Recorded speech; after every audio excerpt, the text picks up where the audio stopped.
I'm Zeke of Zeke Digital, and of course, I've reviewed keyboards that I've used daily. But the one that I've been using a lot as of late never got a review.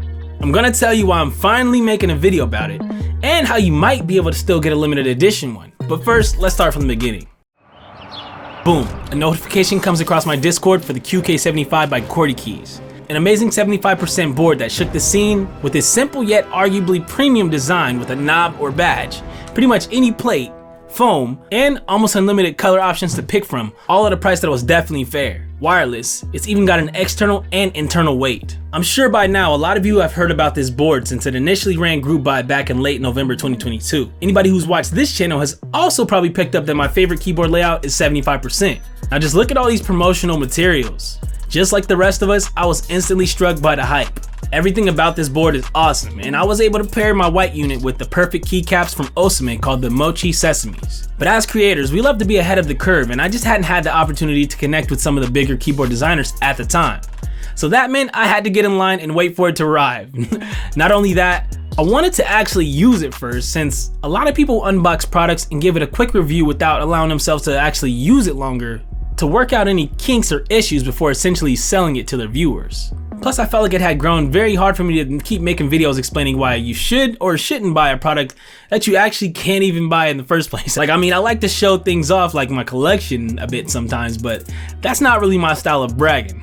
So this video right here is somewhat of a long-term use review for the QK75, as well as an opportunity to explain why I enjoy collaborating with keyboard brands while there's still time to participate in the group buys. Thankfully, I've begun building and nurturing some great relationships with some of the bigger brands and companies as of late, which means we've got some amazing keyboard reviews coming up, including something with QwertyKeys themselves. So make sure to subscribe. That being said, let me do a little bit of bragging about this QK75 now.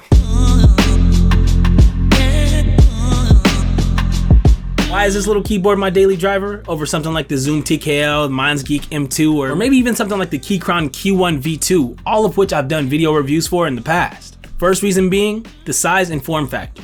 There really aren't as many great 75% keyboards of this style. Well, at least there wasn't at the time. The design is sort of like a block on the wedge style, but there's something about it that really drew me towards it. Once you factor in the awesome weight options and the battery capacity, it was a no-brainer for me. I didn't even have a wireless 75% keyboard at the time. I was also surprised by the color tone of the E-white coating. It's sort of like an off-white color as opposed to like a pure white, and I love it so much, bro. When I first got it, I was kind of wondering what the milky white actually looked like in person, because this one is kind of giving milky vibes, even though I know it's not. And if we're talking sound, I was startled because the QK75 has a really unique sound signature. I'm running it with no foam or any major mods other than lube for the stabilizers and switches. The flex cuts are individually taped up and paired with the Hoshizora linear switches on a POM Plate and PBT keycaps. So my QK75 has like a lower pitched creamy sound signature, and yes, I did say creamy.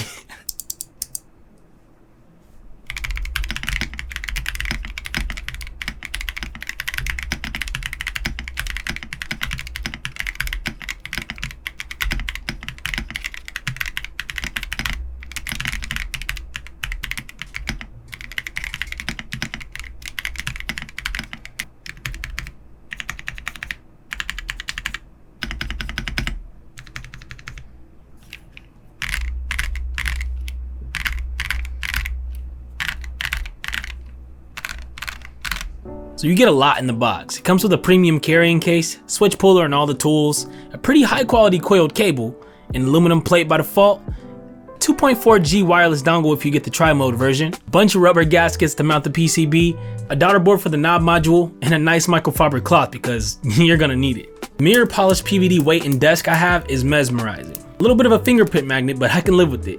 Only thing that I noticed that made me say, was the space between the knob and the key below it. It's a little too small to utilize the knob with 2 fingers.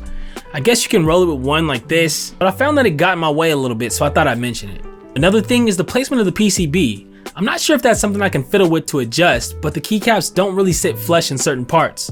So people with OCD may have a little mini episode. At a price that pretty much caps out at around $200 with all the add-ons included, I just had to have it. Not only that, if I didn't have so many keyboards to review, I'd likely be totally fine using this for the rest of my life. It's like the perfect amount of flashy, even for any minimal setup. So here's the news. Currently, there's no word on when QwertyKeys are gonna run another group buy round for the QK75 at this time. But if you happen to catch this video before July 24th, QK is having a final raffle for a limited edition Nice Dreams QK75. I'll leave some more info down in the description for it. These QK75's will occasionally pop up on Reddit's mech market or even Keeps for All's market. All things considered, they do go pretty fast. But I would say that there is some hope though.